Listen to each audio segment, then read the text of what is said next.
जय हिंद साथियों, स्वागत है आपका self study classes with Sumit Jain YouTube channel और दोस्तों ऐप में।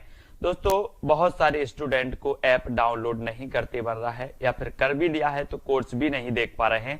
तो मैं आज उनको बता दूं कि ये जो सेल्फ स्टडी क्लासेस इस प्रकार से जब आप प्ले स्टोर से करते हैं तो ये आपका वेल जो है आइकन उसमें लगा हुआ है ना। तो इस प्रकार से सेल्फ स्टडी क्लासेस आपको सर्च करना है और ऐसे आइकन में आपको ऐप मिलने वाला है। ठीक है, तो दोस्तों हम देखें कि प्ले स्टोर में आपको इस प्रकार से दिखेगा ये सेल्फ स्टडी क्लासेस। ठीक है, ये प्ले स्टोर में आपको सेल्फ स्टडी क्लासेस का ऐप दिखने वाला है।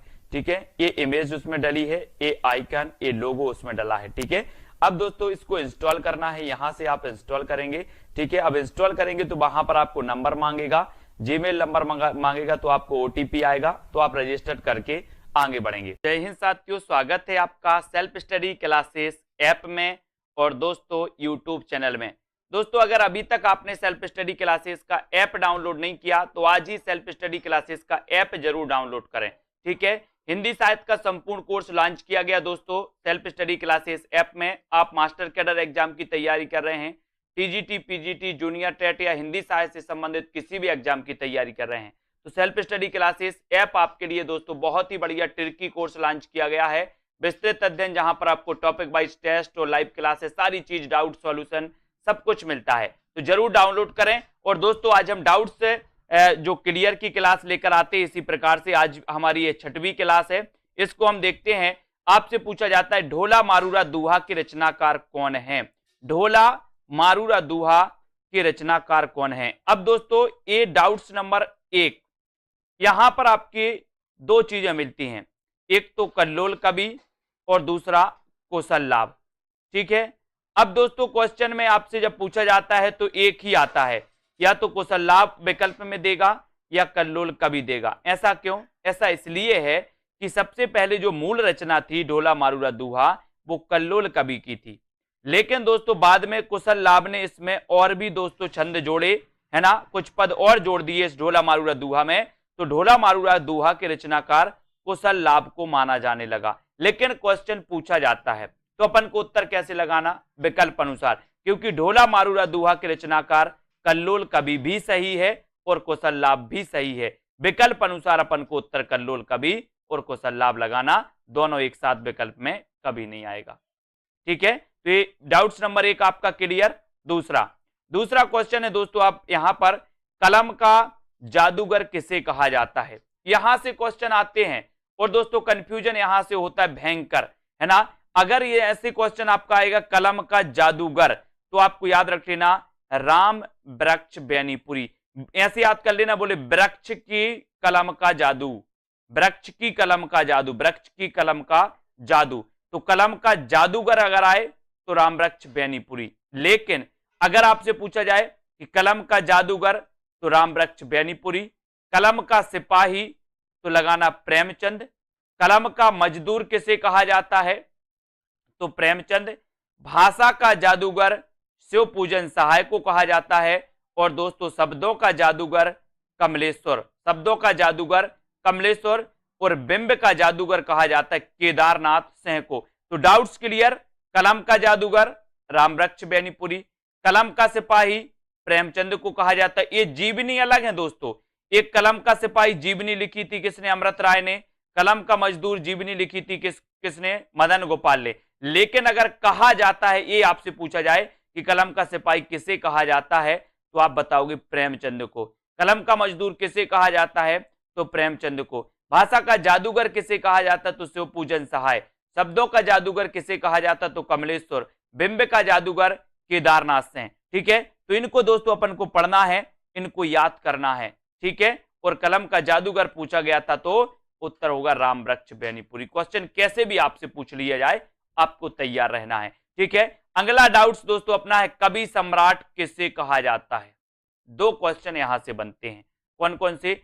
एक तो आपसे पूछा जाता है उपन्यास सम्राट किसे कहा जाता है, दूसरा क्वेश्चन आपसे पूछा जाता है कवि सम्राट किसे कहा जाता है।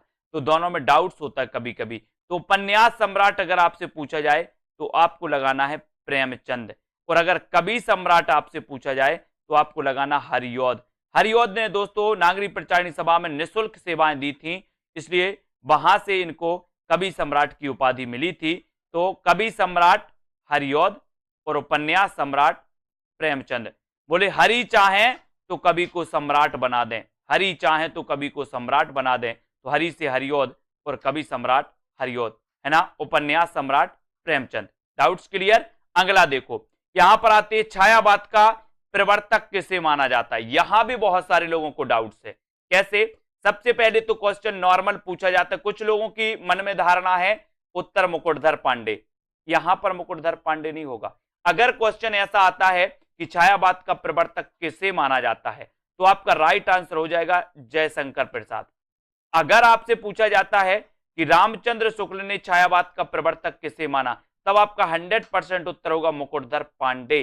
अगर आपसे क्वेश्चन पूछा जाता है कि नंद दुलारी वाजपेयी ने छायावाद का प्रवर्तक किसे माना, तब आपका 100% उत्तर होगा पंत को। लेकिन नॉर्मल क्वेश्चन अगर पूछा जाता कि छायावाद का प्रवर्तक किसे माना जाता, तब आपका उत्तर होगा जयशंकर प्रसाद। ठीक है। और अगर आपसे पूछा जाता है कि ईला चंद्र जोशी ने छायावाद का प्रवर्तक किसे माना, तब आपका उत्तर भी होगा क्या? जयशंकर प्रसाद। तो यहां पर 4 विकल्प, 4 प्रश्न आपके बन जाते। रामचंद्र शुक्ल ने किसे माना? मुकुटधर पांडे। नंद दुलारी वाजपेयी ने किसे माना? पंत को। ईलाचंद जोशी ने किसे माना? जयशंकर प्रसाद को। और नॉर्मल अगर पूछा जाता है तो जयशंकर प्रसाद।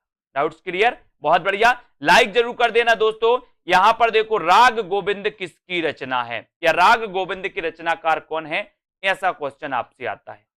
तो आप दोस्तों कंफ्यूज होते किसमें? एक रचना है गीत गोविंद, और एक रचना है राग गोविंद, और एक रचना है गीत गोविंद की टीका, है ना। तो इसको आप देखो, समझो। राग गोविंद, बोले राग किया गोविंद से किसने? राग किया गोविंद से किसने? मीराबाई ने। तो राग गोविंद की रचनाकार मीराबाई होंगे कि जयदेव? बोले सर नहीं, राग तो मीराबाई ने किया गोविंद से, इसलिए राग गोविंद मीराबाई, है ना। बोले गीत गोविंद के गाए किसने? जयदेव ने, है ना। गीत गोविंद के गाए जयदेव ने, तो गीत गोविंद के रचनाकार जयदेव, राग गोविंद के रचनाकार मीराबाई। ठीक है। अब दोस्तों आपसे पूछा जाता है एक क्वेश्चन और, गीत गोविंद की टीका, गीत गोविंद की टीका, तो गीत गोविंद की टीका किसकी रचना है? तो ये गीत गोविंद की टीका मीराबाई की है। गीत गोविंद की टीका मीराबाई, गीत गोविंद जयदेव, और राग किया गोविंद से मीराबाई ने, तो मीराबाई। Clear doubts? लाइक जरूर कर देना दोस्तों। ठीक है। सरस्वती पत्रिका के संस्थापक कौन थे? अब दोस्तों यहां क्या डाउट्स होता है वो देखो। सबसे पहले तो यहां एक तो होता है संस्थापक और संपादक। संपादक में, ये संस्थापक और संपादक में डाउट्स होता आपके अंदर कि आपने पढ़ा था कि सरस्वती पत्रिका के संपादक आपने अधिकांश महावीर प्रसाद द्विवेदी को पढ़ा, लेकिन आज ये डाउट्स आपका क्लियर होने वाला है दोस्तों। अगर ऐसा क्वेश्चन आए कि सरस्वती पत्रिका के संस्थापक कौन है, संस्थापक कौन है, तब आपका उत्तर हो जाएगा क्या? चिंतामणि घोष। संस्थापक अगर पूछा जाएगा तो चिंतामणि घोष। अगर आपसे पूछा जाए कि सरस्वती पत्रिका के प्रथम संपादक कौन थे, तो प्रथम संपादक में आपका उत्तर हो जाएगा श्याम सुंदर दास। ये प्रथम संपादक थे। क्या थे? संपादक। और फिर अगर आपसे पूछा जाए कि दोस्तों सरस्वती पत्रिका के जो संपादक थे वो कौन थे, अगर ये ऑप्शन में आपके नहीं आ रहा है और महावीर प्रसाद द्विवेदी आपका दिया है, तो आप महावीर प्रसाद द्विवेदी लगाओगे। ठीक है। लेकिन ऐसा क्वेश्चन आता है कि महावीर प्रसाद द्विवेदी सरस्वती पत्रिका के संपादक कब बने, तो कब बने? 1903 में ये बने थे, है ना। प्रथम संपादक कौन थे? श्याम सुंदर दास। स्थापना किसने की थी या संस्थापक कौन थे? तो चिंतामणि घोष। एक और क्वेश्चन, सबसे पहले सरस्वती पत्रिका कहां से प्रकाशित हुई थी? तो सबसे पहले दोस्तों एक काशी से प्रकाशित हुई थी। याद रख लेना, आपके ऑप्शन में प्रयाग आएगा, है ना, लेकिन ये सबसे पहले काशी में और फिर उसके बाद प्रयाग से। ठीक है। तो ये भी आपको याद रख लेना। तो सरस्वती पत्रिका के संस्थापक कौन थे? चिंतामणि घोष। डाउट्स नंबर 1 आपका क्लियर, है ना। अब दोस्तों यहां पर आप बात करते हैं कि प्रेम और रोमांस का कवि किसे कहा जाता है। डाउट्स नंबर 2, यहां पर कैसे? एक क्वेश्चन आपका पूछा जाता है छई रोमांस का कवि किसे कहा जाता है। दूसरा क्वेश्चन आपका पूछा जाता है प्रेम और रोमांस का कवि किसे कहा जाता है। दोनों में डाउट्स, छई रोमांस और प्रेम और रोमांस, ठीक है, तो इसको याद रख लेना दोस्तों कि प्रेम और रोमांस, प्रेम की बात आई तो बोले हमारे अंचल में भी प्रेम किया जाता है, अंचल में, है ना। और छई रोमांस का कवि कौन है, तो छई रोमांस का कवि कौन है, बच्चन। बोले बच्चन क्या करते हैं, बच्चन से बच्चे, बच्चे क्या करते, बोले छई रोमांस करते, छई रोमांस कौन करते, बच्चन। तो बच्चन से छई रोमांस के कवि कहलाते हैं, इन्हें कहा जाता है। और प्रेम और रोमांस का कवि कहा जाता है दोस्तों रामेश्वर शुक्ल अंचल को, है ना। इन्हें प्रेम और रोमांस का कवि कहा जाता है, याद रख लेना। डाउट्स नंबर 2 आपके यहां पर क्लियर हो जाता है ना। प्रेम और रोमांस का कवि रामेश्वर शुक्ल अंचल और छई रोमांस का कवि हरिवंश राय बच्चन, ठीक है। ओके, लाइक जरूर कर देना, अपने मित्रों तक ये सीरीज को जरूर दोस्तों शेयर करें। डाउट्स वाली सीरीज, हिंदी का स्टील किसे कहा जाता है, आपसे पूछा जाता है, तो आप क्या बताओगे, हिंदी का स्टील किसे कहा जाता है, बताइए। 4 विकल्प हैं, अगर आपसे उत्तर बन रहा है तो आपको जरूर बताना है। यहां से 2 क्वेश्चन आते दोस्तों, एक तो आता है एडिशन, हिंदी का एडिशन किसे कहा जाता है, और एक आता है हिंदी का स्टील किसे कहा जाता है, दोनों में कंफ्यूजन होता है। तो आपको कैसे याद रखना, हिंदी का स्टील, बोले सर हम स्टील के क्या लगवाएंगे, बाल लगवाएंगे, अपने जो बाल होते ना बाल स्टील के लगवाएंगे, काय के, स्टील के।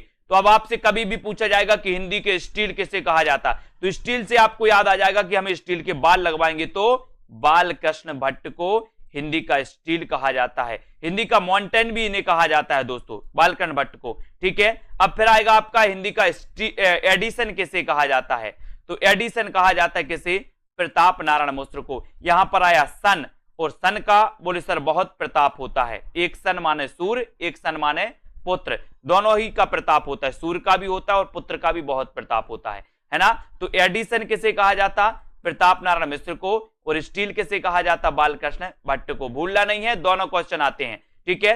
भारतेंदु प्रगेंदु, भारतेंदु प्रगेंदु किसे कहा जाता है, क्वेश्चन आपके लिए। अब यहां पर डाउट्स कैसा बनता है, यहां पर दोस्तों भारतेंदु आ जाता है, भारतेंदु, तो लोग क्या लगा देते हैं, भारतेंदु लगा देते हैं, आओ देखा ना ताओ, और लगा दिया भारतेंदु, नहीं लगाना। भारतेंदु प्रगेंदु कहा जाता है दोस्तों नाथूराम शर्मा शंकर को, है ना। ये डाउट्स आपको दूर करना है, भारतेंदु प्रगेंदु कहा जाता है किसे, नाथूराम शर्मा शंकर को। ये कुछ लोग लगा देते हैं भारतेंदु, जिन्होंने नहीं पढ़ा, अब आपने पढ़ दिया तो लगाना नहीं है। भारतेंदु प्रगेंदु की जो उपाधि है वो नाथूराम शर्मा शंकर की है ना। अगला डाउट्स देख लेते हैं, अगला डाउट है दोस्तों 20वीं सदी का बाणभट्ट किसे कहा जाता है, 20वीं सदी का बाणभट्ट। तो ये तो नॉर्मल क्वेश्चन है, सभी से बनेगा, 20वीं सदी का बाणभट्ट किसे कहा जाता है, तो आपको पता है दोस्तों वो किसे कहा जाता है, हजारी प्रसाद द्विवेदी को। नॉर्मल क्वेश्चन रखा गया आपके लिए, ठीक है। तो 20वीं सदी का बाणभट्ट आपसे पूछा जाएगा तो हजारी प्रसाद द्विवेदी। आपको पता है दोस्तों हजारी प्रसाद द्विवेदी की हिंदी साहित्य का आदिकाल, हिंदी साहित्य का उद्भव और विकास, है ना, हिंदी साहित्य की भूमिका, इन्होंने ये 3 बहुत ही श्रेष्ठ ग्रंथ लिखे। कबीर नामक दोस्तों इन्होंने ग्रंथ भी लिखा, एक रचना की इन्होंने कबीर नामक, है ना। ये सारी की सारी चीजें आपको याद करनी है और इसी प्रकार से बने रहना डाउट्स वाली क्लास में। तो श्रृंगार काल किसने कहा, अब यहां से 2 क्वेश्चन पूछे जाते दोस्तों, कंफ्यूज होते लोग कि श्रृंगार काल मिश्र बंधु ने कहा या दोस्तों विश्वनाथ ने कहा, है ना, विश्वनाथ प्रसाद ने कहा। यहां पर आपको कंफ्यूजन होता है, ये विश्वनाथ, ठीक है।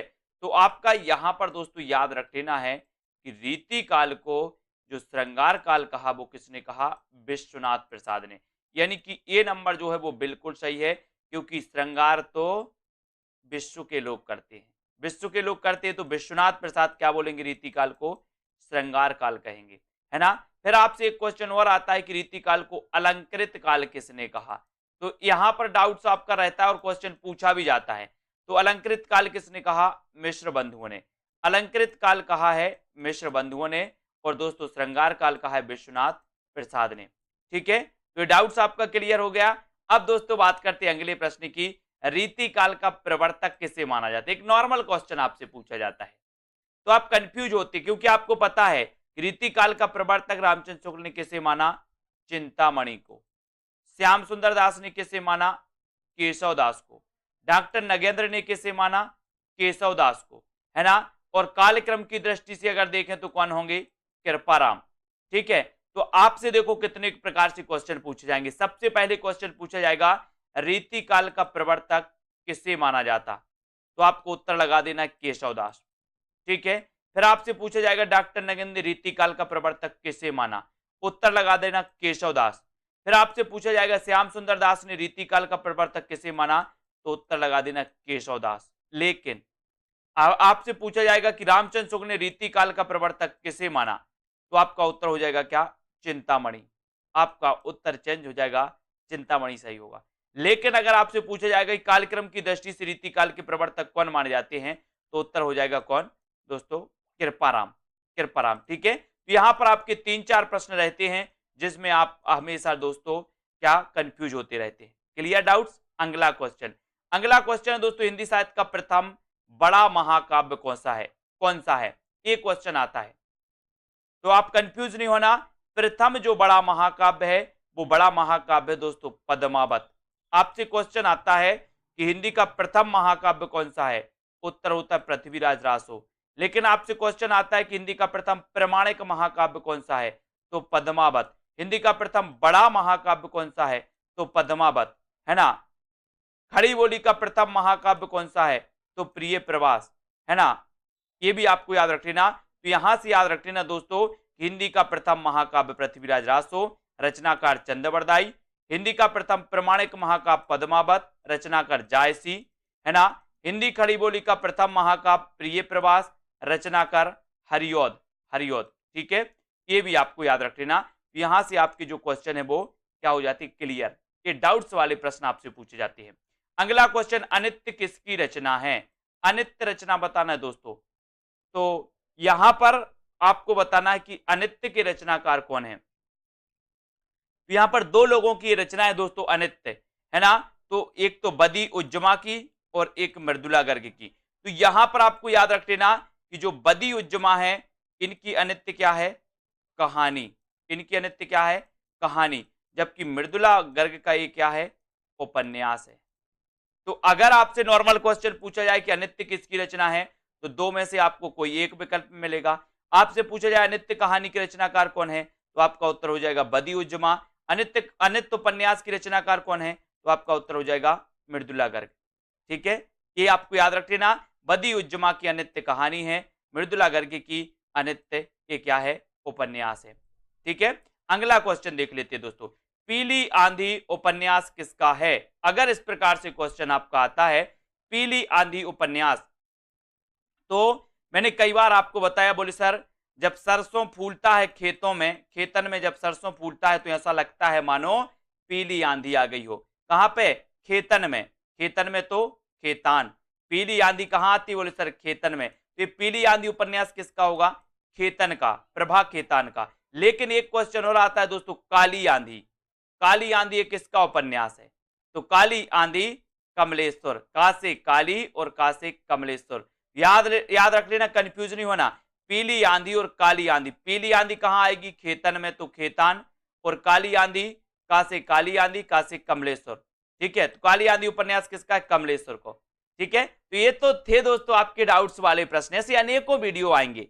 इसकी रचना है, 4 विकल्प है, महादेवी वर्मा की, दिनकर, प्रतिभा अग्रवाल या फिर अलका सरावगी। अब ऐसा अगर क्वेश्चन आता है तो कई लोग कंफ्यूज होते। कैसे कंफ्यूज होते, डाउट्स नंबर 1, रश्मि और रश्मि रथी, है ना। तो रश्मि तो यहां पूछा गया, तो यहां तो उत्तर आपका महादेवी वर्मा हो जाएगा। लेकिन यहां पर रश्मि रथी पूछा जाता तो उत्तर दिनकर होता। याद रख लेना, कई लोग कंफ्यूज होते रश्मि और रश्मि रथी में। तो रश्मि महादेवी वर्मा जी की रचना है और ये महादेवी वर्मा जी की बौद्ध धर्म से प्रभावित रचना है। कई बार ऐसा भी पूछा जाता है कि महादेवी वर्मा की कौन सी रचना बौद्ध धर्म से प्रभावित है, तो ये रश्मि रचना है महादेवी जी की। ठीक है, बाकी रश्मि रथी किसकी रचना है, दिनकर की। डाउट्स नंबर 1 क्लियर है ना। अब बात करते हैं दोस्तों डाउट्स नंबर 2 की, पिता कहानी के लेखक कौन है। दोस्तों ये 3 लेखकों के द्वारा एक कहानी लिखी गई, जिनमें देखें अपन ज्ञान रंजन की भी पिता कहानी है, महीप सिंह की भी पिता कहानी है, और धीरेन्द्र अस्थाना की भी दोस्तों पिता कहानी है।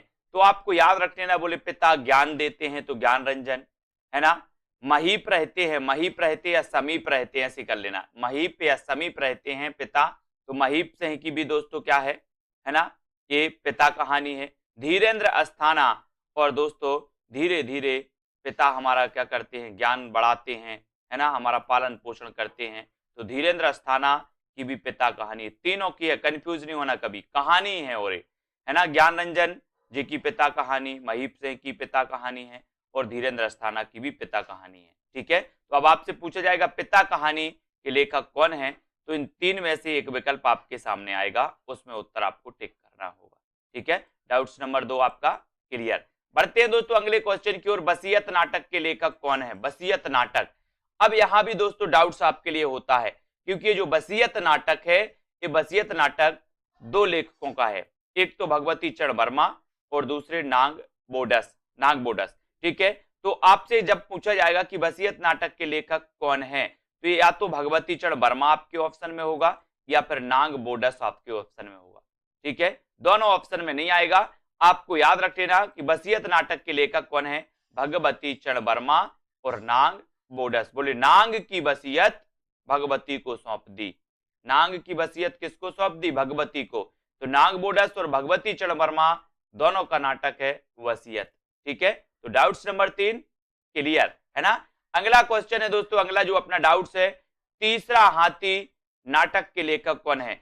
एक क्वेश्चन पूछा जाता है अंधों का हाथी और दूसरा क्वेश्चन पूछा जाता है तीसरा हाथी। दोनों में कंफ्यूजन होता है, तीसरा हाथी और अंधों का हाथी। ठीक है, तो यहां से याद रख लेना तीसरा हाथी ये दोस्तों किसका है? रमेश बख्शी का। ये रमेश बख्शी का नाटक है, जबकि अंधों का हाथी जो नाटक है वो शरद जोशी का है। अब याद रख लेना, बोले अंधों का हाथी जोश में आ गया, अंधों का हाथी काय में आ गया? जोश में आ गया, है ना। और तीसरा हाथी है, बोले रमेश बख्शी का ये तीसरा हाथी है ना। एक हाथी, दो हाथी, तीसरा हाथी, तो रमेश बख्शी का तीसरा हाथी है। ठीक है, शरद जोशी अंधों का हाथी।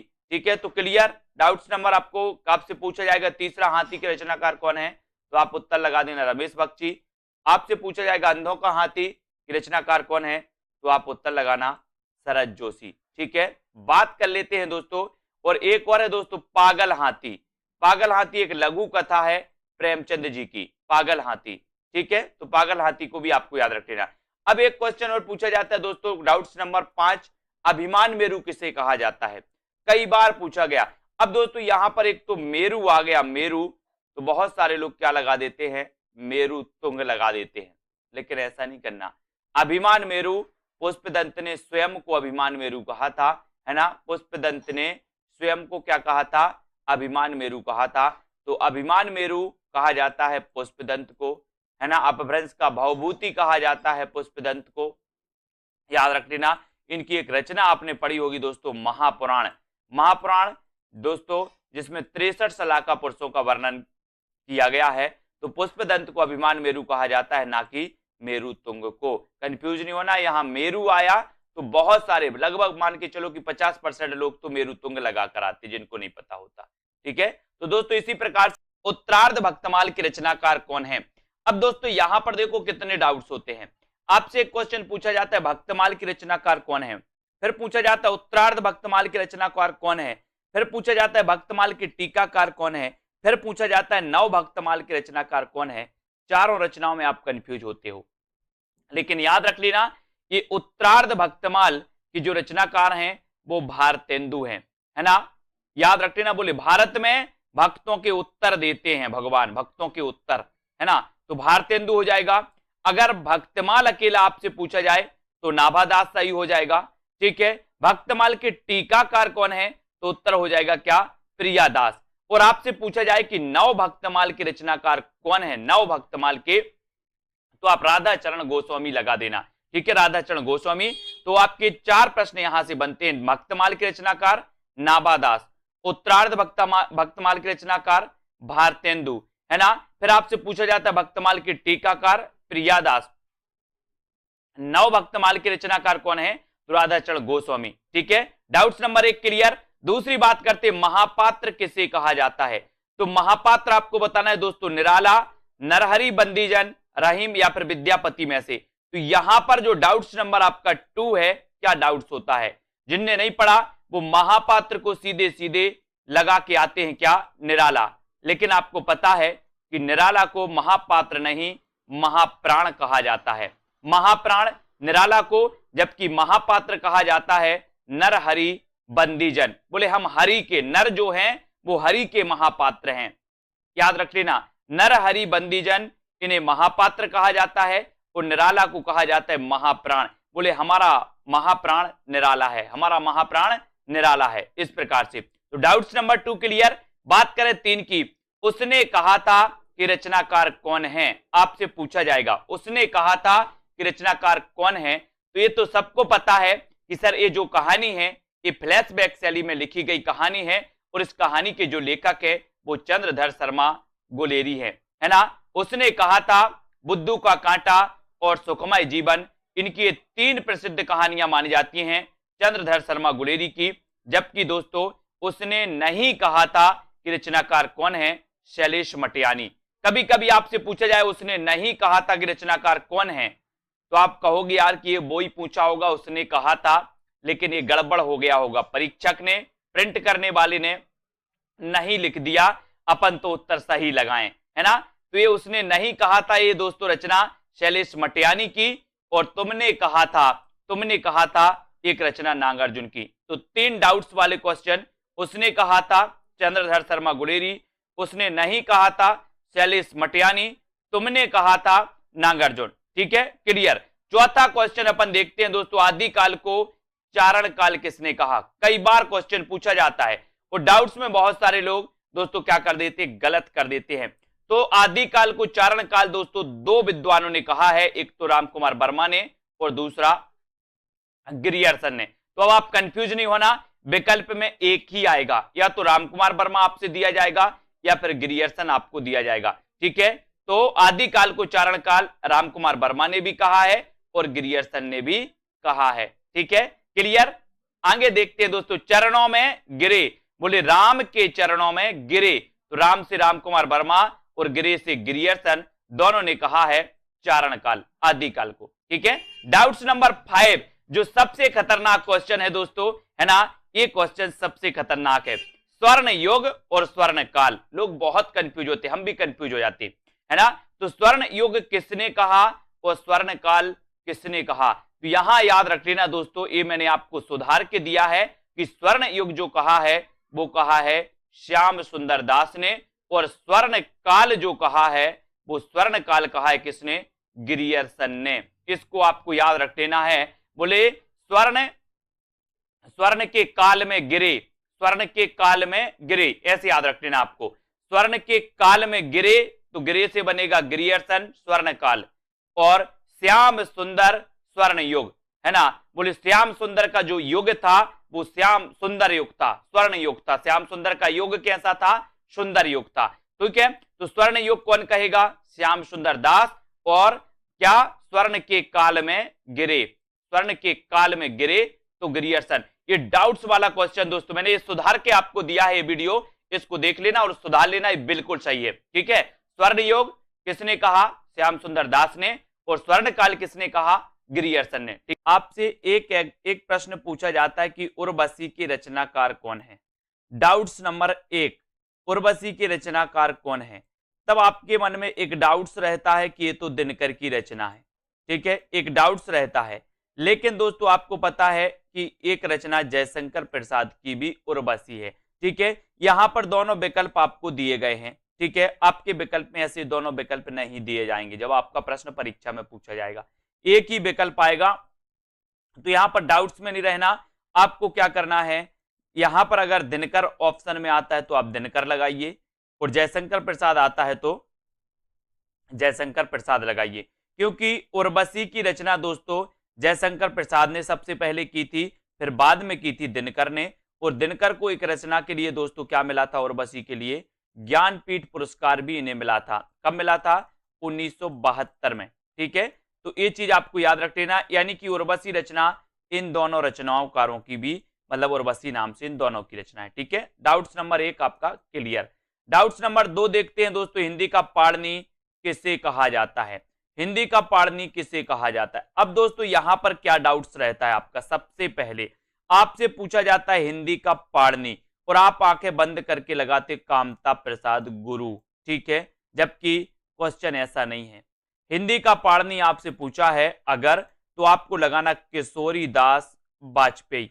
अगर हिंदी का पाणिनि आपसे पूछा है तब आपका उत्तर होगा किशोरी दास वाजपेयी। लेकिन अगर यहां पर आपसे पूछा कि हिंदी व्याकरण का पाणिनि, अगर आपसे हिंदी व्याकरण का पाणिनि पूछा है तो आप क्या लगाओगे, कामता प्रसाद गुरु। तो दो क्वेश्चन यहां से आपके डाउट्स वाले क्लियर हो जाते हैं। क्या क्या हो जाते हैं, आपसे नॉर्मल क्वेश्चन आएगा कि हिंदी का पाणिनि किसे कहा जाता, तो आप क्या लगाओगे, किशोरी दास वाजपेयी। अगर आपसे पूछा जाए हिंदी व्याकरण का पाणिनि किसे कहा जाता, तो आप लगाओगे कामता प्रसाद गुरु, है ना।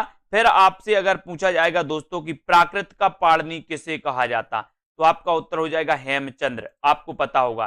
ठीक है, तो इस प्रकार से क्वेश्चन आते हैं। तो डाउट्स नंबर 2 आपका यहां पर क्लियर होता है। बात कर लेते डाउट्स नंबर 3 की। प्रयोगवाद शब्द का सबसे पहले प्रयोग किसने किया। अब यहां पर क्या डाउट्स रहता है दोस्तों, ये डाउट्स रहता है कि प्रयोगवाद का जब प्रवर्तन या प्रयोगवाद के जब प्रवर्तक अज्ञेय माने जाते हैं, तो प्रयोगवाद शब्द का सबसे पहले प्रयोग भी किसने किया होगा, अज्ञेय ने। ऐसा आप मान बैठते अगर आपने नहीं पढ़ा तो, लेकिन आपको पता होनी चाहिए कि प्रयोगवाद शब्द का सबसे पहले प्रयोग किया था किसने, नंद दुलारी वाजपेयी ने।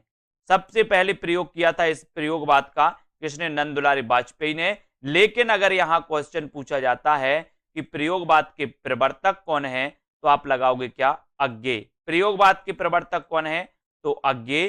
प्रयोगवाद शब्द का सबसे पहले प्रयोग किसने किया, तो आप लगाओगे नंद दुलारी वाजपेयी। ठीक है, तो डाउट्स नंबर 3 आपका यहां से क्लियर हो जाता है। बात करते हैं दोस्तों डाउट्स नंबर 4 की। एक राष्ट्रीय आत्मा नाम से किसे जाना जाता है। अब ऐसा अगर क्वेश्चन आपसे पूछा जाए तो आप कंफ्यूज हो जाते हो और आप आंखें बंद करके लगा देते माखनलाल चतुर्वेदी, लेकिन क्वेश्चन ऐसा नहीं है ना। क्वेश्चन क्या बोला, एक राष्ट्रीय आत्मा।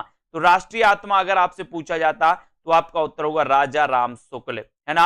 अगर आपसे पूछा जाएगा एक राष्ट्रीय आत्मा नाम से किसे जाना जाता, तो आप लगाते राजा राम शुक्ल। अगर आपसे पूछा जाता कि एक भारतीय आत्मा, एक भारतीय आत्मा नाम से किसे जाना जाता, तो आप क्या लगाते दोस्तों, माखनलाल चतुर्वेदी। तो जो दो प्रश्न डाउट्स वाले आते हैं, आपसे पूछा जाएगा एक भारतीय आत्मा किसे जाना जाता, तो आप माखनलाल चतुर्वेदी लगाना, और एक राष्ट्रीय आत्मा नाम से किसे जाना जाता, तो आप क्या लगाओगे, राजा राम शुक्ल। तो डाउट्स नंबर 4 आपका बिल्कुल क्लियर। ठीक है, डाउट्स नंबर 5 है ना, अपभ्रंश का भवभूति किससे कहा जाता है। अपभ्रंश का भवभूति किससे कहा जाता है, तो यहां पर दोस्तों दो चीजें बनती हैं। एक तो पूछा जाता है अपभ्रंश का वाल्मीकि, है ना, एक अपभ्रंश का वाल्मीकि पूछा जाता है। तो अपभ्रंश का वाल्मीकि और अपभ्रंश का भवभूति, यहां पर आपको कंफ्यूज हो जाता है कि अपभ्रंश का वाल्मीकि किसे कहा जाता है, अपभ्रंश का भवभूति किसे कहा जाता। तो याद रख लेना, अपभ्रंश का भवभूति कहा जाता है दोस्तों पुष्पदंत को। अब हमें काय की भभूति लगाना है, बोले सर हम पुष्प की भभूति लगाएंगे, है ना। तो आपसे पूछा जाएगा अपभ्रंश का भवभूति किससे कहा जाता, तो आप उत्तर लगाओगे पुष्पदंत। लेकिन अगर आपसे पूछा जाए कि अपभ्रंश का वाल्मीकि किसे कहा जाता, तो आप क्या लगाओगे, स्वयंभू, है ना। बोले हम तो स्वयं वाल्मीकि हैं, स्वयं वाल्मीकि, तो स्वयं से स्वयंभू और वाल्मीकि से वाल्मीकि। तो अब कबीर की भाषा को साधुक्कड़ी भाषा किसने कहा। यहां पर दोस्तों बहुत सारा डाउट्स रहता है। डाउट्स कैसा रहता है, दो क्वेश्चन पूछे जाते हैं। एक तो पूछा जाता है कि कबीर की भाषा को पंचमेल खिचड़ी किसने कहा, और दूसरा पूछा जाता है कबीर की भाषा को साधुक्कड़ी किसने कहा, है ना। तो और दोस्तों कबीर को वाणी का डिक्टेटर किसने कहा, तीसरा क्वेश्चन। इन तीन में डाउट्स रहते हैं। अब इस डाउट्स को अब आज हम क्लियर करते हैं। डाउट्स नंबर अपना फर्स्ट यही है कि कबीर की भाषा को साधुक्कड़ी किसने कहा। तो तब ऐसा अगर पूछा जाए साधुक्कड़ी किसने कहा, तो आपको लगाना रामचंद्र शुक्ल, है ना। और अगर आपसे पूछा जाए कि कबीर की भाषा को पंचमेल खिचड़ी किसने कहा, तो पंचमेल खिचड़ी किसने कहा, श्याम सुंदर दास ने। अब बोले सर इसको कैसे याद रखेंगे, तो आपको पता है जब पंचमेल खिचड़ी बनेगी तो वो खराब बनेगी या फिर सुंदर बनेगी। बोले सर बहुत ही सुंदर पंचमेल खिचड़ी बनी, सुंदर बनेगी ना पंचमेल, तो श्याम सुंदर पंचमेल कहेंगे और रामचंद्र शुक्ल क्या कहेंगे, साधुक्कड़ी कहेंगे, है ना। ये आपको याद रख लेना। अब आपने देखा होगा राम वनवास गए थे साधु के भेष में, गए थे ना, तो साधुक्कड़ी कौन कहेगा, राम से रामचंद्र शुक्ल। पंचमेल खिचड़ी कौन कहेगा, श्याम सुंदर दास, है ना। वाणी का डिक्टेटर किसे कहा जाए, हजारी प्रसाद द्विवेदी, है ना। हजारी प्रसाद द्विवेदी ने वाणी का डिक्टेटर कहा। तो डाउट्स नंबर 1 आपका यहाँ पर क्लियर होता है, ठीक है। डाउट्स नंबर 2 की बात करें, अर्धनारीश्वर के रचनाकार कौन है? 4 विकल्प है, दिनकर, विष्णु प्रभाकर, धर्मवीर भारती और रामविलास शर्मा। अब यहां पर दोस्तों कंफ्यूजन वाला सिस्टम रहता है। अर्धनारीश्वर की रचनाकार कौन है, ये आपसे पूछा जाता है, तो आपको यहां पर याद रख लेना दोस्तों कि अर्धनारीश्वर एक तो दिनकर की भी रचना है और दूसरा विष्णु प्रभाकर की भी रचना है। लेकिन आपको कैसे याद रख लेना दोस्तों, दिनकर का ये क्या है, निबंध है। दिनकर का ये क्या है, अर्धनारीश्वर निबंध है, जबकि विष्णु प्रभाकर का ये क्या है दोस्तों, उपन्यास है, ठीक है। इसको अपन को याद रख लेना है, दिनकर का क्या है, निबंध, विष्णु प्रभाकर का क्या है, उपन्यास। तो अर्धनारीश्वर दोस्तों इस प्रकार से अगर रचना पूछी जाएगी, अर्धनारीश्वर की रचनाकार कौन है, तो ये दोनों नहीं दिया जाएगा, किसी में से दोनों में से एक दिया जाएगा, ठीक है। अगर आपसे पूछा जाएगा कि अर्धनारीश्वर निबंध की रचनाकार कौन है, तब अगर दोनों भी दिया जाएगा तो आपको उत्तर लगाना है दिनकर। आपसे पूछा जाएगा अर्धनारीश्वर उपन्यास की रचनाकार कौन है, दोनों भी दिया जाएगा तो आपको क्या लगाना है दोस्तों, विष्णु प्रभाकर। तो विष्णु प्रभाकर का अर्धनारीश्वर क्या है, उपन्यास, और दिनकर जी का क्या है, निबंध, ठीक है। तो ये डाउट्स नंबर 2 आपका क्या होता है, क्लियर होता है, ठीक है। अब दोस्तों यहां पर आते त्रिशंकु के रचनाकार कौन है। ये त्रिशंकु कई बार रचना पूछी गई दोस्तों। त्रिशंकु के रचनाकार कौन माने जाते हैं, तो त्रिशंकु देखो तीनों की रचना है दोस्तों, अज्ञेय की भी रचना है, ब्रजमोहन सिंह की भी रचना है और मन्नू भंडारी की रचना भी त्रिशंकु है। अब आप लोग पढ़ते कि सर त्रिशंकु रचना आती है, कभी आप मन्नू भंडारी बता देते हो, कभी अज्ञेय बता देते हो, लेकिन आज का जो डाउट है वो आपका आज क्लियर होना चाहिए, है ना। अज्ञेय जी का त्रिशंकु क्या है, निबंध है। अज्ञेय जी का त्रिशंकु क्या है दोस्तों, निबंध है, ठीक है। ब्रजमोहन सिंह का त्रिशंकु क्या है, नाटक है, नाटक है, ठीक है। मन्नू भंडारी का त्रिशंकु क्या है, कथा संग्रह या कहानी संग्रह है, ठीक है। तो यहां पर आपको डाउट्स नहीं करना। आपसे अगर पूछा जाए कि त्रिशंकु कहानी संग्रह की लेखिका कौन है या लेखक कौन है, तो मन्नू भंडारी, ठीक है। अगर आपसे पूछा जाए त्रिशंकु नाटक किसका है, तो आप बताओगे ब्रजमोहन सिंह।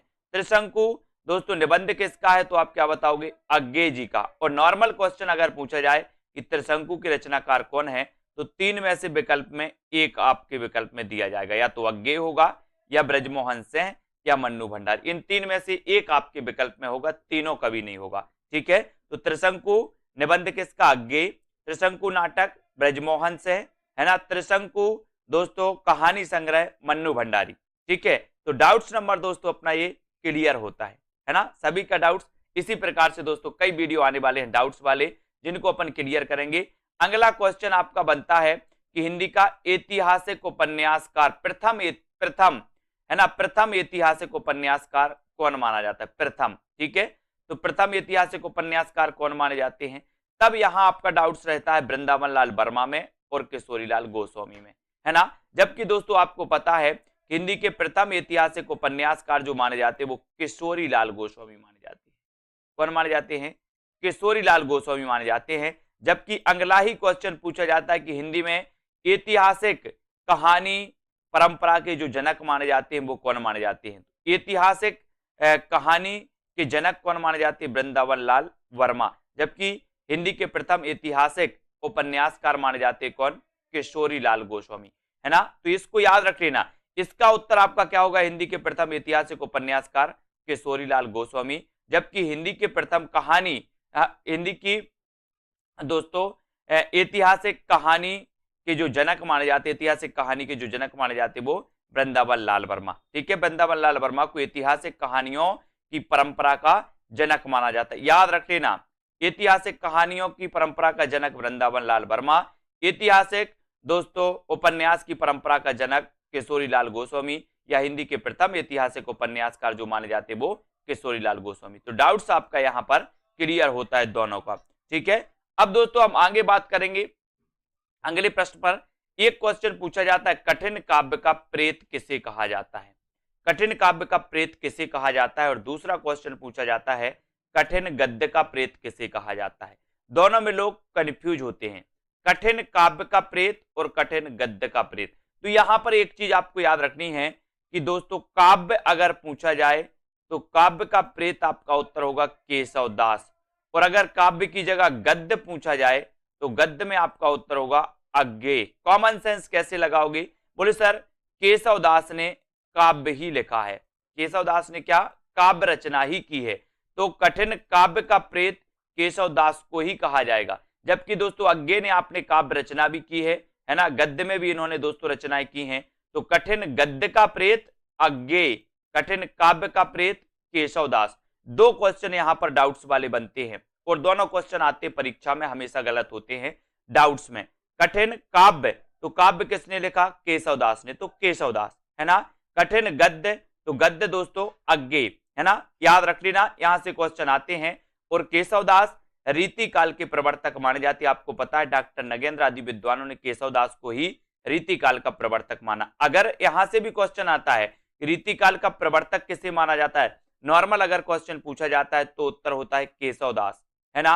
अगर पूछा जाता है आचार्य रामचंद्र शुक्ल ने रीति काल का प्रवर्तक किसे माना, तो आपका उत्तर हो जाता है चिंतामणि है ना। अगर आपसे पूछा जाता है दोस्तों कि नगेंद्र ने रीति काल का प्रवर्तक किसे माना, तब आपका उत्तर होता है केशव दास है ना। तो अपना कि सन्यासी किसकी रचना है, सन्यासी किसकी रचना है। अब दोस्तों यहां पर आपको क्या है कंफ्यूज होता है अगर इस प्रकार से क्वेश्चन पूछा जाता है, क्योंकि आपको पता है कि ईलाचंद जोशी की भी रचना है, लक्ष्मी नारायण मिश्र की भी रचना है, लेकिन इसकी विधा क्या है वो देखना है अपन को।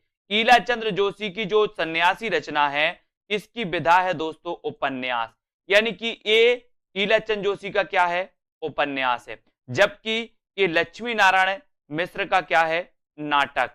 ये नाटक आपको पता है, बोले सर लक्ष्मी के नाटक में है ना, लक्ष्मी का नाटक छोड़ के लोग क्या बन जाते हैं सन्यासी बन जाते, लक्ष्मी का नाटक। तो लक्ष्मी नारायण मिश्र नाटक से नाटक है और सन्यासी बन जाते, तो सन्यासी इनका नाटक है ना। ईलाचंद जोशी का ये सन्यासी क्या है उपन्यास, ठीक है, इसको देखेंगे। अब दोस्तों दूसरा आपका डाउट से मुक्ति पथ ये किसकी रचना है। अब मुक्ति पथ के बारे में दोस्तों आपको दिख रहे होंगे उदय शंकर भट्ट, ईलाचंद जोशी और अभय मौर्य, ये तीन लोगों की रचना है।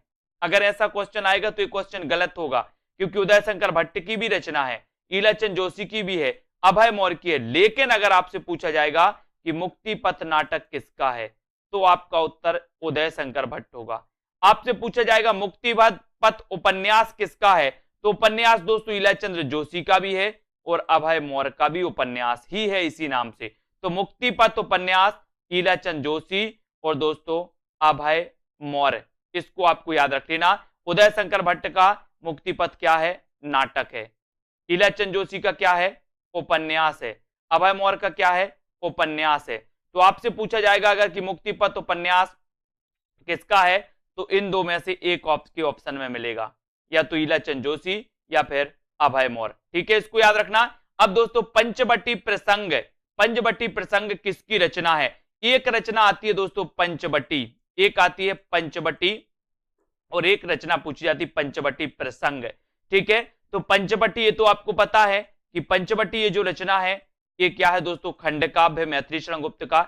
लेकिन पंचवटी प्रसंग, पंचवटी प्रसंग के रचनाकार कौन है, तो वो है निराला, ठीक है। आपको पता है निराला छायावाद के आधार स्तंभ में माने जाते हैं। तो पंचवटी प्रसंग निराला और मैथिली शरण गुप्त की रचना पंचवटी। आज से दोस्तों आपका ये डाउट्स भी क्लियर, अब याद रख लेना पंचवटी निराला, पंचवटी प्रसंग, पंचवटी मैथिली शरण गुप्त, पंचवटी प्रसंग निराला, ठीक है। फिर यहां पर बात करते वापसी किसकी रचना है, वापसी। तो वापसी के बारे में दोस्तों आपने कई बार पढ़ा होगा, ऊषा प्रियंवदा, ये तो सबको पता है कि वापसी ऊषा प्रियंवदा की क्या है कहानी है। लेकिन अगर आपसे पूछा जाए कि वापसी एकांकी किसकी है, तो आपको क्या बताना है, वापसी एकांकी की रचनाकार उदय शंकर भट्ट, वापसी कहानी ऊषा प्रियंवदा, ठीक है, इसको याद रख लेना। और आपसे नॉर्मल पूछा जाए वापसी किसकी रचना है, तो इन दो में से एक ऑप्शन आपको मिलेगा, या तो ऊषा प्रियंवदा या उदय शंकर भट्ट, दोनों एक साथ नहीं मिलेंगे। Doubts clear. इसी प्रकार से दोस्तों आपको बने रहना है, वीडियो को लाइक और शेयर जरूर करना है। आपका अगला डाउट से रस विमर्श किसकी रचना है, रस विमर्श के लेखक कौन है। तो यहां तो सीधा सीधा है दोस्तों, रस विमर्श राममूर्ति त्रिपाठी, रश्मिमांसा रामचंद्र शुक्ल, रस सिद्धांत डॉक्टर नगेंद्र, है ना। कई बार पूछा गया कि डॉक्टर नगेंद्र, इनकी रचना कौन सी है? रस सिद्धांत। रामचंद्र शुक्ल, रश्मि मानसा, है ना। डॉक्टर राममूर्ति त्रिपाठी, रस विमर्श। तो ये भी डाउट्स आपका क्लियर होता है, इन डाउट्स को भी अपन को क्लियर करना है, ठीक है। स्वच्छंदतावाद शब्द का सबसे पहले प्रयोग किसने किया था? अब देखते हैं दोस्तों, इस प्रश्न में बहुत सारे लोग गलत करके आएंगे, क्योंकि उनको पता है कि स्वच्छंदतावाद के प्रवर्तक तो कौन माने जाते हैं? श्रीधर पाठक। तो श्रीधर पाठक ने ही स्वच्छंदतावाद का सबसे पहले प्रयोग किया होगा, ये ऐसा मानना हो जाता, लेकिन नहीं, डाउट्स क्या है? श्रीधर पाठक स्वच्छंदतावाद के प्रवर्तक हैं, लेकिन स्वच्छंदतावाद शब्द का प्रयोग सबसे पहले किया था मुकुटधर पांडे ने। अपन पढ़ते ना कि छायावाद शब्द का सबसे पहले प्रयोग किसने किया था? मुकुटधर पांडे ने। ऐसे ही स्वच्छंदतावाद शब्द का सबसे पहले प्रयोग भी मुकुटधर पांडे ने ही किया था। और दोस्तों, स्वच्छंदतावाद के प्रवर्तक माने जाते श्रीधर पाठक। इनको आपको याद रख लेना है दोस्तों, ठीक है। इन्हें आपको पता है प्रकृति का उपासक कभी भी कहा जाता है, किसे? श्रीधर पाठक को। एक क्वेश्चन आता है, प्रकृति का सुकुमार कवि किसे कहा जाता है? प्रकृति का चितेरा कवि कैसे कहा जाता है? लोग लगा देते आंखें बंद करके पंत। लेकिन एक क्वेश्चन आता है कि प्रकृति का उपासक कवि किसे कहा जाता है? तब दोस्तों फिर भी लगा देते पंत। अब नहीं लगाना। प्रकृति का उपासक कवि श्रीधर पाठक, स्वच्छंदतावाद का प्रवर्तक श्रीधर पाठक, है ना। स्वच्छंदतावाद शब्द का सबसे पहले प्रयोग किसने किया? मुकुटधर पांडे ने। इन क्वेश्चनों को आपको बहुत अच्छे से पढ़ना है। डाउट्स नंबर 2, फूलों का गुच्छा की रचनाकार कौन है? यहां दोस्तों कैसेट फंस जाती है। फूलों का गुच्छा और फूलों का कुर्ता, एक क्वेश्चन पूछा जाता है, फूलों का कुर्ता ये किसकी रचना है? तो फूलों का गुच्छा रचना किसकी है? भारतेंदु हरिश्चंद्र की। लेकिन यहीं पर आपसे फूलों का कुर्ता पूछ लिया जाता, तब भी आप कंफ्यूज हो जाते। फूलों का कुर्ता यशपाल, और जो फूलों का कुर्ता पहनेगा उसका यश बहुत होगा, बहुत, है ना, यश होगा, तो यशपाल। फूलों का कुर्ता यशपाल, फूलों का गुच्छा भारतेंदु हरिश्चंद्र। इनको अपन को याद रख लेना है। अब दोस्तों ये डाउट्स नंबर अपन 3, हिंदी का प्रथम कवि कौन है? अब यहां भी कई लोग कंफ्यूज हो जाते। अगर आपसे पूछा जाए कि हिंदी का प्रथम कवि कौन है, और प्रथम की जगह कवि पूछ लिया जाता है कि हिंदी का प्रथम महाकवि कौन है, तो क्या होता है? कंफ्यूजन। बोले हिंदी का प्रथम कवि कौन है, तो उत्तर लगाते सरहपा, है ना। लेकिन अगर पूछ लिया जाए कि हिंदी का प्रथम महाकवि कौन है, तो आपको उत्तर लगाना है चंद्रबरदाई, ठीक है। चंद्रबरदाई आपका सही उत्तर होगा। हिंदी का प्रथम महाकवि पूछा तो चंद्रबरदाई, हिंदी का प्रथम कवि पूछा तो सरहपा, ठीक है। और हिंदी का प्रथम कवि स्वयंभू को माना किसने? राम कुमार वर्मा ने। यह भी आपको याद रख लेना, ठीक है। और राहुल सांकृत्याय ने किसे माना? सरहपा को, ठीक है। अगला डाउट्स, अगला है युगधार की रचनाकार कौन है? युगधार, अब यहां से 2 रचनाएं आती हैं दोस्तों, एक तो पूछी जाती है युगधार और दूसरी पूछी जाती है युगधारा। अब इनको आपको दोस्तों क्या करना है? अच्छे से पढ़ लेना है। युगधारा, बोले युग की धारा में नांग बह गया। कौन बह गया? युग की धारा में, युग की धारा में नांग बह गया। तो याद रख लेना, तो युग की अगर धारा आ की मात्रा लगी हो, धारा की बात हो तो उत्तर हो जाएगा नागार्जुन, और धार की बात हो तो सोहनलाल द्विवेदी। युगधार, युगधार के लेखक कौन है? सोहनलाल द्विवेदी। युगधारा के लेखक कौन है? नागार्जुन, ठीक है। तो दोनों चीजें क्लियर। युगधार पूछा जाएगा तो आप क्या लगाओगे? सोहनलाल द्विवेदी। युगधारा पूछा जाएगा तो आप क्या लगाओगे? नागार्जुन। इनका वास्तविक नाम क्या था पता है? वैद्यनाथ। किसका? नागार्जुन का। और वैद्यनाथ द्विवेदी आपको पता है किसका नाम था? उपनाम। हजारी प्रसाद द्विवेदी का उपनाम भी वैद्यनाथ द्विवेदी था, है ना। ये भी याद रख लेना। नागार्जुन यात्री नाम से लिखते थे दोस्तों मैथिली में, ये भी याद रखेंगे। तो आपने क्या याद किया? युगधारा नागार्जुन, युगधार सोहनलाल द्विवेदी। क्लियर। अगला डाउट्स, अगला डाउट से समय देवता के रचनाकार कौन है? तो आप सीधे सीधे क्वेश्चन लगाना, बताइए। अगर आपको बनता है तो उत्तर जरूर बताएं, समय देवता के रचनाकार कौन है? तब दोस्तों आपका राइट आंसर होता है कि समय देवता के संरचनाकार कौन है? नरेश मेहता। लेकिन एक क्वेश्चन यही और पूछा जाता है, साहित्य देवता। एक पूछा जाता है साहित्य देवता, साहित्य देवता के रचनाकार कौन है? अब दोस्तों ये साहित्य देवता ये क्या है? निबंध है। और ये निबंध किसका है? मैंने आपको कई बार बताया कि साहित्य देवता को माखन खवाना है और समय देवता है इसलिए लोग नरेश बन जाते हैं। बोले वो नरेश बन गया, बोले समय देवता है ना। तो समय देवता ये लंबी कविता है दोस्तों किसकी, नरेश मेहता की। और साहित्य देवता के रचनाकार कौन है, माखनलाल चतुर्वेदी। कंफ्यूजन है, कंफ्यूज नहीं होना। समय देवता नरेश मेहता और साहित्य देवता माखनलाल चतुर्वेदी। इन प्रश्नों को बहुत अच्छे तरीके से ढंग से पढ़ना है दोस्तों। एक क्वेश्चन आपसे पूछा जाता है कलम का मजदूर के रचनाकार कौन है ना। और दूसरा एक प्रश्न पूछा जाता है कलम का सिपाही के रचनाकार कौन है। दोनों में कंफ्यूज, कलम का मजदूर और कलम का सिपाही। कभी कभी कलम का सिपाही लगा पूछा जाता है तो हम कलम का मजदूर उत्तर लगा आते हैं, और कभी कभी कलम का मजदूर पूछा जाता है तो कलम का सिपाही उत्तर लगा आते हैं। ऐसा नहीं करना है। इसको देखो दोस्तों, यहां पर दिया कलम का मजदूर, तो कलम का मजदूर के रचनाकार कौन है। ये दोस्तों दोनों ही जीवनियां हैं और दोनों ही जीवनी प्रेमचंद के जीवन पर आधारित है ना। तो ये कलम का मजदूर ये जीवनी के लेखक कौन है, मदन गोपाल, है ना। और दोस्तों एक पूछा जाता है कलम का सिपाही, कलम का सिपाही, ठीक है। तो कलम का सिपाही जीवनी एक किसने लिखी, अमृत राय ने, है ना। आपको पता होगा प्रेमचंद के पुत्र का नाम था अमृत राय। प्रेमचंद जी का दोस्तों वास्तविक नाम क्या था, धनपत राय। उर्दू में किस नाम से लिखते थे, नवाब राय नाम से। प्रेमचंद इन्हें नाम दिया किसने, दया नारायण निगम ने, ठीक है। अब दोस्तों इनके पुत्र का नाम था अमृत राय। इन्होंने जीवनी लिखी थी कलम का सिपाही, याद रख लेना। अब डाउट्स में करती है कौन सी, कलम का मजदूर। अब कलम का मजदूर को याद कैसे रखना है, यहां पर आया मां से मजदूर और मां से मदन गोपाल। इतना बस आपको याद रख लेना कि सर मां से मजदूर आता है और मां से इसका उत्तर मदन गोपाल आता है। बाकी आप कलम का सिपाही अपने आप उत्तर लगा के आओगे कि अमृत राय की है। डाउट्स को क्लियर करने के लिए इतना याद रख लेना। तो डाउट्स नंबर 1 क्लियर, कलम का मजदूर मदन गोपाल, कलम का सिपाही अमृत राय, ठीक है। अगला डाउट्स आपको होता है मेरी जीवन यात्रा आत्मकथा के लेखक कौन है, मेरी जीवन यात्रा। यहां दोस्तों आपको डाउट्स होता है, दो लोगों की रचना है, दो लोगों की आत्मकथा है इसी नाम से। कौन कौन की, एक तो राहुल सांकृत्यायन की है और एक है दोस्तों किसकी, एक है जानकी देवी बजाज की, ठीक है, जानकी देवी बजाज। तो आपको याद रख लेना कि एक राहुल सांकृत्यायन ऑप्शन में 2 नहीं आएगा।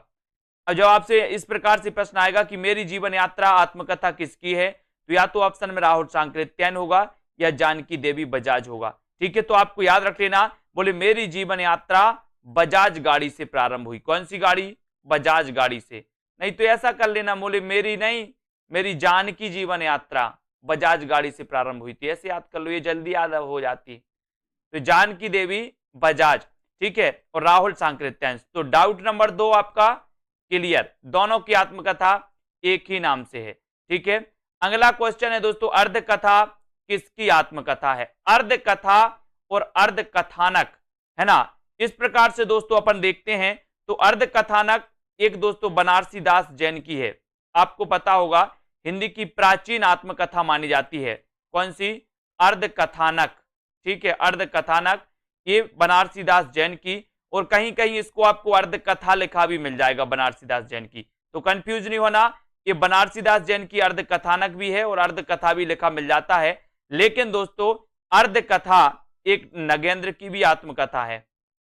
अब इसमें अपन कभी कभी कंफ्यूज हो जाते हैं, है ना, क्योंकि ऑप्शन में होता है बनारसी दास जैन ना होकर के बनारसी दास चतुर्वेदी होता है, तो हम क्या लगा देते, बनारसी दास चतुर्वेदी ही लगा देते, जैन और चतुर्वेदी में वो हो जाता है ना। तो याद रख लेना, अर्ध कथानक हिंदी की प्राचीन आत्मकथा मानी जाती है, ये बनारसी दास जैन की है ना।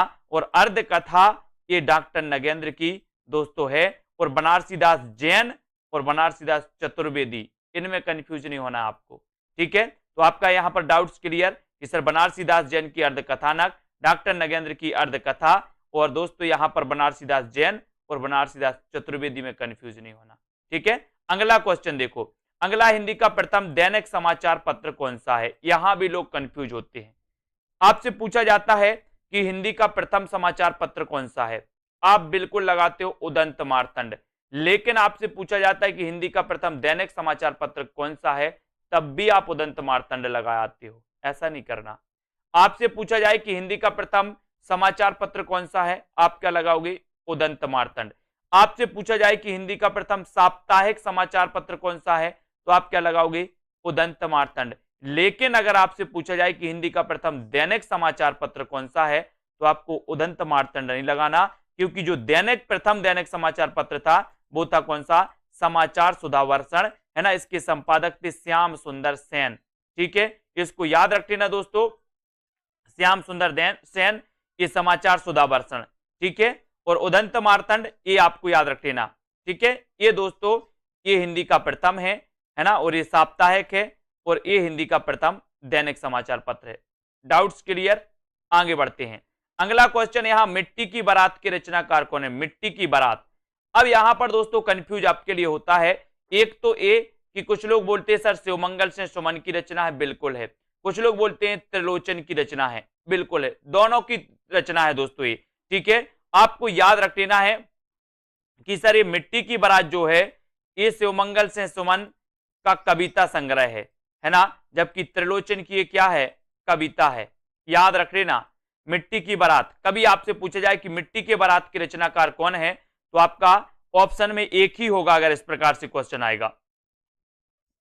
या आपसे पूछा जाएगा कि मिट्टी की बारात कविता संग्रह के रचनाकार कौन है, तब आपका उत्तर शिवमंगल से सुमन होगा, चाहे ऑप्शन में त्रिलोचन भी हो, है ना। या आपसे पूछा जाए मिट्टी की बारात कविता के लेखक कौन है, कविता के कवि कौन है, कविता के रचनाकार कौन है, तो आपका उत्तर हो जाएगा त्रिलोचन। इस प्रकार से दोस्तों आपसे पूछा जाता है, तो मिट्टी की बारात के रचनाकार कौन है, इस प्रकार से अगर क्वेश्चन आएगा तो इन दो में से आपका एक ही ऑप्शन आएगा, क्या तो शिवमंगल से सुमन या फिर त्रिलोचन। ठीक है, क्योंकि ये दोनों की रचना है दोस्तों मिट्टी की बारात।